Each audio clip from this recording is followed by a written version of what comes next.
Good evening. You're listening live to the Extreme Movie Show. I'm your host, Rob. Alongside with me tonight is RDV, and we're talking about the 2022 film Blacklight, starring Liam Neeson and absolutely nobody else. And spoiler alert, boring, snooze fest, crap. I did not like this film. And RDV, you and I are big fans of Liam Neeson. We like a lot of things that he does. That's why we wanted to pick a few films out. I remember him going back as a kid in the 80s to Excalibur, which is always on HBO all the time. Fine actor, tough presence. We love the fact that Taken came out, kind of revitalized his career. Here's a movie where he's almost 70 years old, starring as surprise, Taken in a boring movie, because that's what this is. And the only saving grace is this is mildly shot well. And then I realized, it was filmed in nowhere near Washington, D.C., which it portrays, but in Australia, which is always nice. If you're watching Glitch on Netflix or other things filmed in Australia, sometimes they do it justice. But I got to tell you, for a Liam Neeson film, there's a hell of a lot more to watch before this one. It's not that good to me. I did not like it, and I'm trying hard not to bash it. What's your initial take? Well, I wouldn't say it's horrible, but you can definitely tell that he's aged up. He's in his age. He's not running like he used to. I mean, there's some running. He does some running in here. You can tell he's older, so they kind of cut back on it. But he relies more on his wits. Yep. Because the person he plays, he's basically like a cleaner, or not a cleaner, but more like people get in jams. Everybody calls him, to do this and get this person out of there. A fixer. Yeah, a fixer almost. And he wants out of the business because he wants to spend time with his granddaughter. He's also suffering from OCD. He does everything like 3 or 4 times. He's the point where he's like, it's affecting his granddaughter, and his daughter, is getting upset because like she's picking up his habits. Like I said, it wasn't to me a horrible movie. I've seen far movies worse than this, but as far as an action movie, there's some action, but not a lot. And action I had in here was halfway through. When I stopped to go take a dump, because I'm going to disagree with you. It's not action and it's not a thriller. It's a bad film. No, he's had some other movies before this that have been bad too. I agree. And I don't want to compare this to Taken, because Taken was like almost 10, 12 years ago. Yeah, and everyone's going to want to do that. You're right. Yeah, I can't. It'd be not so fair because, like you said, like he was much younger. I mean, even then, like everybody knows him. I got a special set of skills, So, if anything, I thought the other guy in here, the other actor, and I think it's Taylor John Smith. He's the one that's basically on the run, and he's hunting down his protege. He plays Dusty Crane. Mm-hmm. He actually was pretty good in this. I haven't seen any of his other movies, but he was pretty good. What it was is that there was Adrian Quinn is the actor playing Robinson. Robinson's the director of the FBI. He's running his own special off the books ops, basically protect him and his own assets stuff. And he was basically making people kill, for him and all. And what it was, Dusty Crane, the actor, that's his character's name, was supposed to be tailing this activist, the social, or I guess a congresswoman, or whatever she's running for something, and a representative, and she was doing a speech. He was supposed to shadow her, and then they wanted him to, and it turns out those two were actually falling in love, and Robinson was afraid that that Crane was going to basically rat him out and go clean. So he had his girlfriend killed. A hit and run by these two thugs. Now, these two thugs, even though they're like supposed to be impressive, like, they're supposed to be the younger agents that he has working for him. I love that even Liam Neeson shows him up. The guy who can barely run in the movie towards the end shows him up, and he doesn't show him up by like, running and then doing all these cool things. No, he just outsmarts them. The outsmarting part you got to do in a situation like this, and I don't mind him using guns and all that. He's a demo expert as well too. So, but you're not really getting. I don't think where this movie is really bad, and I'm just going to say it because we're going to talk about Liam Neeson aging here in a moment. This movie was 100% completely let down by one thing and one thing only, and that is the absolute shit show of the writing for it. Nothing. There was no twist. There was nothing predictable. We'll talk about the action here in a moment as well. But for me, I go, Liam, you can only elevate crap so much, and everyone says, oh, well, what happens when you get chicken shit. You try to make chicken salad or whatever, and it's like make lemonade from lemons and all that positivity crap. But I'm watching this film going, my God, this is not any better than a grad school thing that you would do if you had what you thought was decent writing. You're like, hey, we got something complete. This was awful. And Liam Neeson, I got to say this. Let's just dive right in. He's aged. He's almost 70, right? I think he is aged well. He looks good. He's tall physically. He's got that presence with him. That's not something you can take away. There's a scene that I believe you're referencing, and correct me if I'm wrong here in a moment, where he's meeting up with the young guy that he's the fixer, and they go to talk, and there's literally and figuratively a fence between them, and they're talking, and the younger guy gets shot, and you see Liam try to run around the corner to chase him, up to this point, and he literally can only take 10 steps, and he stops like he's tired or whatever. And I get that he's supposed to be 70, but you know what? You don't have to show that. Don't show him as somebody weak. Show him, and also, what was the purpose of him being OCD in here? It served nothing in terms of the plot. This movie decided they wanted to include all these little things in here, and it had absolutely nothing to do with the story or the relationships or anything else there too. And it wasn't cool or anything else there at all. It's extraneous and not needed. The OCD came, I guess, is a branch from he's talking to the reporter about his past when he served in Vietnam. How this Robinson saved his life after he shot one of their generals or captains, because he thought they couldn't see it was raining, it was dark, and he thought he had a gun. He was about to rape this woman, so he shot him. Turned out the guy had a bottle of booze in his hands, and Robinson covered for him. So he's kind of has PTSD because of that a little bit, Now, as far as he said he always said, like, a little paranoia never hurt anybody. That was one of his things. So, and I'm not an expert. I'm not a psychologist. I don't know if OCD can be developed from that. Who knows? And like he and Liam Neeson's character, Travis, Mr. Block, jokes to his daughter, like, well, maybe it's hereditary. That's why the daughter's doing it. The granddaughter's doing it. And the news angle. I want to bring out the news angle in this because. Dusty Crane, the actor named Charlie John Smith's character, he had enough of this. He had enough of Robinson after they killed his girlfriend. He was going to go to the press, and Liam Neeson was basically ordered to stop him. Yep. And he gets to he meets Mira Jones, played by Emmy Raver Latman, or she also known the actress from The Umbrella Academy.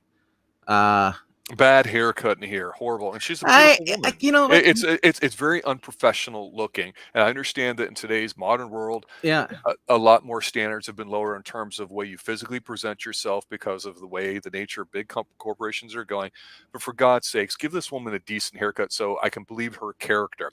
And I'm not talking about her personally. I'm not saying anything about her good or bad, other than in terms of the movie, she's supposed to be a smart, intelligent woman. She comes across that way. She has an assistant. They have some chemistry. I think she did a very good job in here, actually, believe it or not. I think she's one of the better ones. But to give her a haircut like that, and I mean, it's like, why are you guys even trying? It feels like you're not putting any effort into this film. Honestly, the hair did not bother me at all. I think you're just triggered by it for whatever reason. I don't know why, but the hair, I focus on her acting.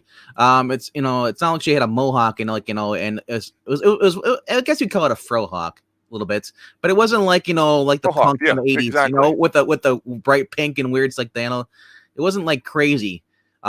It was basically what you would think of this generation, as far as the activists and stuff like that, people in the media. And anyway, so aside from all that, she was going to basically meet with them, but then because he ends up he meets with her later on at the museum. That leads to the chase between Liam Neeson chasing Taylor John Smith, but Taylor John Smith gets over and he gets shot by the two goons that were working for Robinson.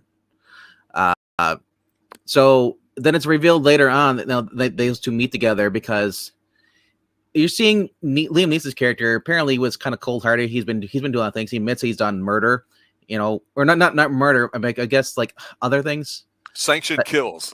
Yeah, sanctioned kills. Which is kind of fun because he had a problem with murder. That Robinson asking people to murder civilians. I was like, really? Anyway, so those two end up teaming up together. But this is kind of the funny part. I liked because her boss was such a dick to her.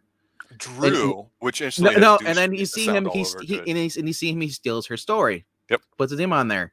So he's in this little Porsche, and then the two goons working for Robinson show up behind him in the black SUV, and pretty much they lose the car chase. He goes to call, and then his call's shut off. Why? Because the FBI has control of that stuff.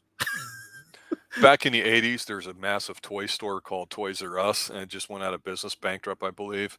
And so that's where a lot of people would go to buy their Hot Wheels cars.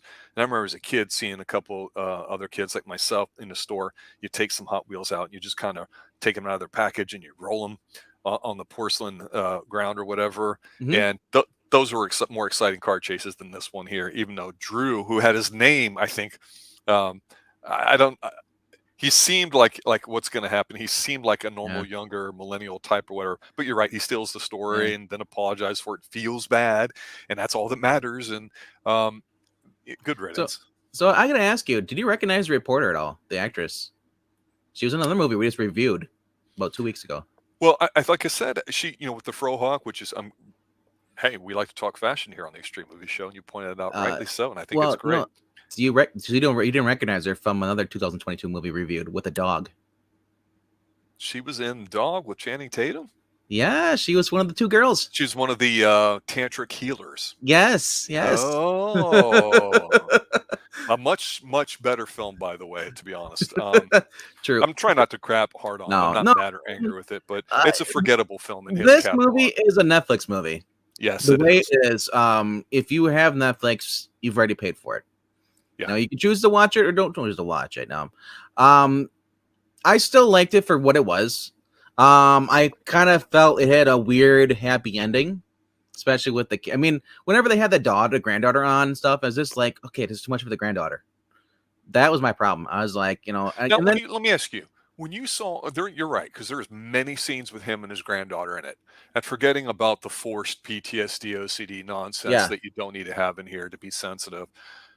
The way he was interacting with her, I said to myself, and I'm serious when I say this, I'd rather see him as a grandfather in suburbia just doing something with his daughter. I'd rather see someone steal his granddaughter while he's watching her, and he goes and gets the goons and brings it back the other day. And they could even make it a comedy if they wanted to. But that's a movie I'd rather see than this crap. Now, that worked, but here's the thing. In the 80s, you'd take cocaine. That cocaine was the answer to everything. So, Leslie, you should have took a line or at least had a cup of coffee, before each scene, because his voice sounded like he just got done drinking or just woke up. Leslie. I know he's older. I mean, Liam. What's that? Isn't it Liam Neeson? Yeah. I think you said Leslie. No. I said at least. Okay. He said Leslie. I was Liam, at least is what I said. At least take a line, do some. In other words, take your 14 cups of coffee, like Jim Carrey said. You got the appropriate, necessary edge in the scene, because I don't want to say he looked like he was 70 because he didn't. And I don't want to say he acted like he was 70 because he still seemed very spry in here. But the problem with the action scenes, the hand-to-hand stuff, this looks like it was done at half speed. Like if you and I said, okay, let's practice some karate on here. Okay, what are you going to do? I'm going to do this. You're going to do this. I like the camera shots and the way it flowed. There was an element to it that went, hey, this looks good. But I'm watching it going, they're going half speed here. What the hell's going on? And I don't mean the half speed early James Bond style that we were talking about here on Extreme Movie Show as we continue our James Bond review, getting ready to do Man with the Golden Gun here soon with Professor Pixel. And they speed it up. It's just, I'm looking at this going, really? Okay, if you can't have fisticuffs because Liam's older, fine, use guns. Don't show him running. Have car chases, because you had a sweet ride in here, but it seemed like a car commercial rather than an action chase movie too. So I just felt like they did not give Liam every possible advantage to look as successful as he can be. And I still think he can do these roles. I don't think it's time for him to hang it up. But this movie, I want to be harsh when I say this, if this was his last film, that would not be a good one to go out on. So I feel bad for him, because he's done felt like they really things. wanted to focus on that fact that he wants to retire. He's getting older as far in this movie, his character. And you're seeing, and that's why he seems older in this, because he is old. And I think that was actually done on purpose to make him seem old. It was kind of nice to see that they had other actors coming from other movies he's done with them before. Aidan Quinn, who plays the bad guy Robinson, they played the same Martin Harris in the movie Unknown back in 2011. Right. So you're getting callbacks to other actors he's worked before. Now let's talk about the car. We've talked about one car chase. Let's talk about the dump truck chase with This was the okay. Dodge Charger. I will say that was probably Dodge the Challenger. highlight of the cars, right? Yeah. I like the fact he drives a Challenger, the Dodge Challenger. It's not a freaking Ford Mustang. Ugh, hate those. Yeah, so he's Wait till driving the it. Ford electric vehicle starts showing up in action movies. It's coming. I know it probably will be. Won't be a Chevy ones. Those are on fire. Or Teslas because they explode. But no, the dump truck. The guy steals the dump truck from the school because Liam. This is another thing. Liam Neeson was supposed to pick up his granddaughter from school, so he handcuffs the guy to his Dodge Challenger, and the guy he manages to get out. When he comes out, and he's like, "Oh crap!" So then he sees, and he all of a sudden he drives past him in the dump truck, and he's just going fast. And like I know, you know, when I got flashback with the dump trucks like this, I got flashbacks to what was that? Die Hard 3 with a Vengeance. There was. Yeah, where Bruce Willis driving this, and I gotta say it was kind of cool. He's lifting up the cars and just kind of tossing the cars behind him. You know, I think they were probably inspired by that, and to kind of glam on your point here a little bit. The one big consensus that I saw from a lot of people online for this movie is that they go, "Wow, I hope he hasn't turned into Bruce Willis," because we like Bruce Willis, but it's not quite the level of Steven Seagal physically. He's let himself go. And unfortunately, despite I'm one of the few supporters of Steven Seagal, that 4 or 5 run film he had in the late 80s, early 90s, Liam's had such a wider catalog and a better performances that you go, well, I hope it's not turning to that. And I say that because we hold him in such high esteem because he's done a lot of great things going back. And we just wanted to do something that was recent about him. And this just happened to, of course, come out recently. And I thought, okay, this is a low budget film. And I looked it up and it's like a $45 million budget film. And I'm like, holy crap, what a complete bomb. And you and I have talked about the mechanics of budgets and how, you know, making a smaller budget, you can recoup some stuff. But you got someone like Liam, it's like, it felt like this was shot in a weekend to me. I'm not saying it was sloppy. I think the professionalism of them getting it knocked out and the shots were done and it was done well. But you can buy a bunch of ingredients, but you still have to learn how to put them together where it's, you know, tastes better than white rice. You know what I'm saying? Oh, yeah. I want to take it back to the news angle in this movie, the Emmy Raver. When she's after her assistant with coffee. Nice yes. After her other main boss, you know, dies, you know, she goes to the person I guess who owns the editor, the one who runs the paper, I guess, and she's like, well, if we run this, you know, we could, the FBI, you know, we shouldn't do this, we shouldn't make waves, and she's just like, really, you're just gonna sit here and let the people who are in power who are corrupt, let them get going, and it kind of hit me, like, because I was like, man, journalism pretty much has been dead. We've known this for the past couple of years, but like when there actually are the people who actually want to be actual journalists are always shut down by the people who actually are corrupt. So I thought that was kind of refreshing. I was like, wow, this is Hollywood. Is like, you know, there's actually someone standing up to the corruptness. Like how on the head is that, like, you know, as far as like that, because according to everyone else, like that doesn't, there's no thing as corrupt news reports. They're not all spinning the same narrative, but. And the whole thing too, the big glaring obvious thing, especially by today's standards, is they make the journalist the hero when it's completely laughable. And it's one of those things where I'm like, really, are you trying? Because you described this earlier, and I have to give you credit for it, that the journalist, despite her really bad haircut, I thought was very convincing, and she did have some chemistry with her assistant who would come in. She was a little feisty thing, and I thought, you know, they have something there. There's an element of them working together, because when we talk about characters that you can identify with, what I did like about this film in a way is that maybe his age, maybe it was the writer's director's decision, I'm not sure. I really felt that it wasn't like where you get 10 minutes of Bruce Willis and call it a Bruce Willis movie, and the other characters actually do the movie. This is a movie where he's present a lot, and I certainly don't mind the grandfatherly / you know, kind of really old role where he doesn't necessarily need to be in the field type of thing. I think he can really excel still in those kinds of roles, and I'm not saying he still couldn't do another Taken, but whatever he does next, if he wants to continue making several of these, which I think is right up his alley, he's really going to have to come back, I think, with a strong one here, just for us to kind of relax. But at some point, he may either step back or pivot, because once you get to a point where it's not believable anymore, you know, if you're a one-trick pony at this particular point in your career, and I don't mean that negatively, but if that's the only thing you can produce, it's going to be harder to do other And things that's too. the thing too. Yeah, I don't understand people who hate on Liam Neeson for being good at what he does. He does the same. All his movies are the same. If you do the movie well, who gives a crap if it's the same copy of a different one? If you're not entertained, yes, I understand that. But for those of us who know what we're getting into, I know I'm getting another similar, like, oh, he's gonna have a gun. He's been going against somebody who's oppressing him, whatever. Yeah, that's what I like. If you don't like it, shut up. You don't have to watch it. That's true. I don't. That's absolutely true. I just hate that people are like, oh, I don't like Nickelback. All their songs. It's like, that's cool, bro. That's great. But shut up about it. It's been how many years? It's like, there's always that one person that has to chime in and says, oh, I can't stand that guy. He does everything. It's like, dude, okay, calm down. You have a hate boner for him. I understand it. Let's go away. Yeah, and the other thing too is we wrap up towards the end here a little bit. It kind of reminds me of somebody that's older than that I wanted to mention here. Right now, we've been going through cycles of different actors and some films, especially for Tuesday night when we do a lot more action-oriented movies and 80s types.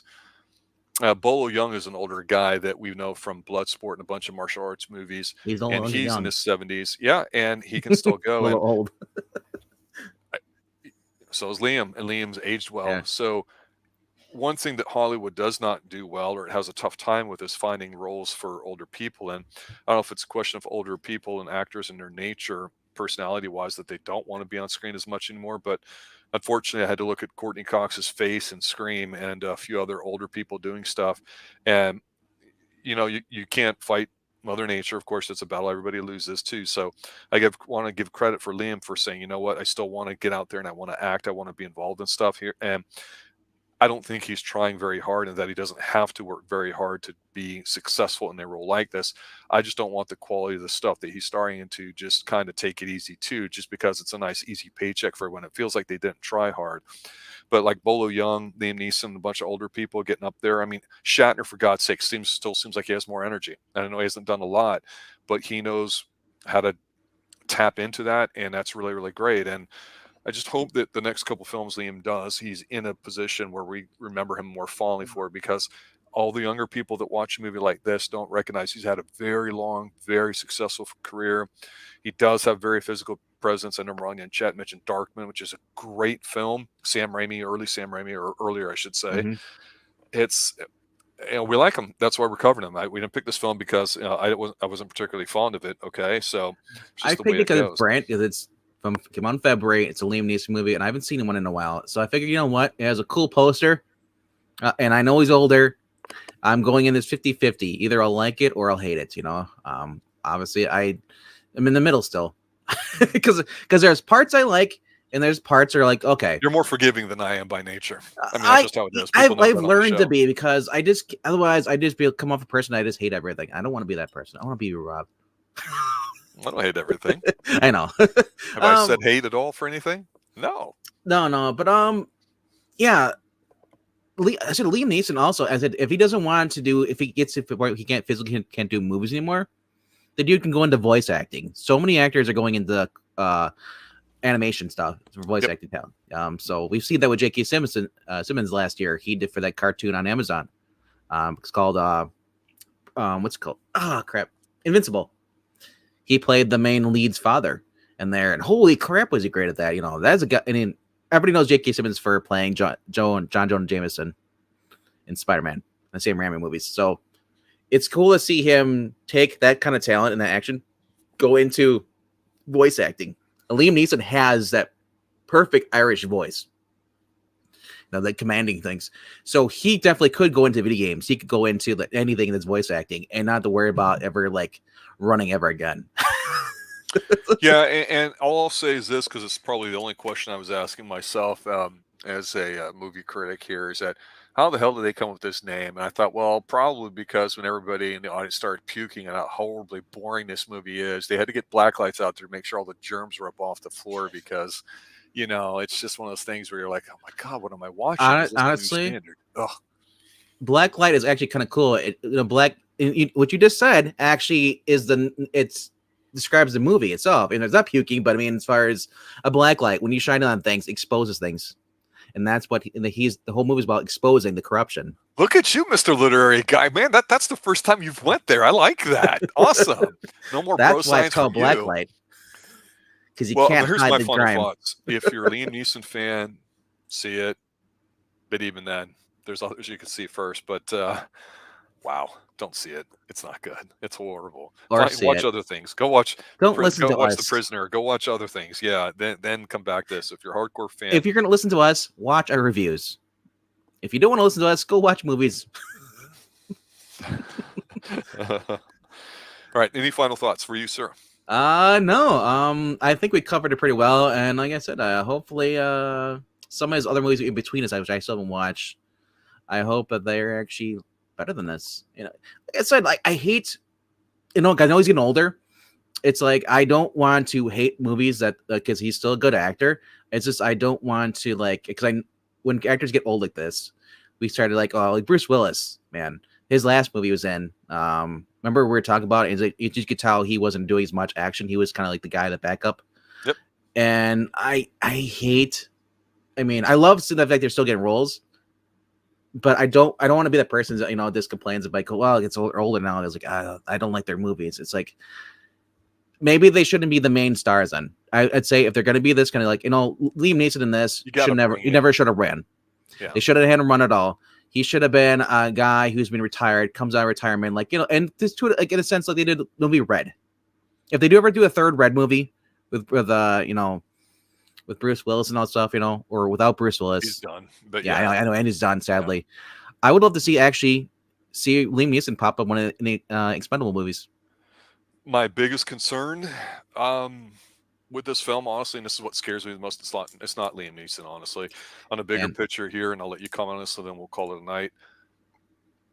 It's like the way sports are today in everybody that's growing up thinking that the athletes that are around today are somehow the biggest, fastest, strongest, the best that's ever been in the last generation isn't. I would argue against that a little bit.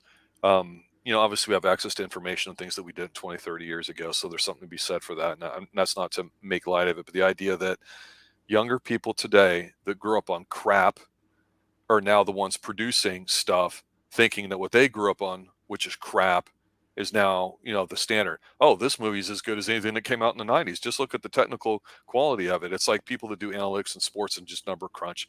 That's not the way to run it. It's a tool, nothing more. But some people live and die by it. Nothing else matters.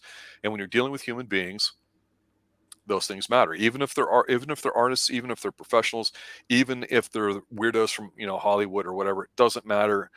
There's an intangible factor to it. And unfortunately, you get a lot of things that get put together today, especially say on Netflix with their volume approach, because of the massive amounts of additional production that has to be done for television and movies today. Yep. Like we said before, your quality in general is going to go down when you mass produce. The crap's going to be there, a lot more of it. It's going to be hard to sift through all that to find the quality stuff. But as long as people are making money, they're realizing, hey, I can have a bomb here and there, for every 4 or 5 pieces of crap, as long as I make my money back. And that's not really the ideal way I think of doing things. And, mediocrity is just, it sucks. But it seemed to be held up as a higher standard. And unfortunately, I feel like that's what we're getting put into. And it's sad to see some of the people you grew up in much better films, generally speaking, in parts of their career, like Liam, that you go, I can understand it for the 20, 30-year-old actors going up now that most of the stuff there's going to be in is going to be crap. But still, it's kind of sad to see. That's what's really got me upset, is watching Liam in here going, hey, I like you in here, Liam, but I hate what they're doing with movies and putting you in here. It is sad to see. On a more positive, when he turns 70 next month at June 7th, I'll be turning 37 same day. Yeah. Because only cool people share birthdays with Liam Neeson. Nice. On that note, I hope you guys join us for next Tuesday. We haven't really decided what we're going to do, but we'll try to schedule it a little ahead so you guys can plan on making arrangements. Doesn't know we'll be here at the same time, 7 p.m. Eastern. Here you go, guys. Thanks for listening. Thanks for watching. As always, remember, stay extreme. Good night. Glad to be back. See you guys on Tuesday with RDV. Good night. And don't be a LeBron James fan. Michael Jordan forever. Will Chamberlain is the standard. Everything else is from there. Period. John Cena, 16-time champion. Awesome. Good night.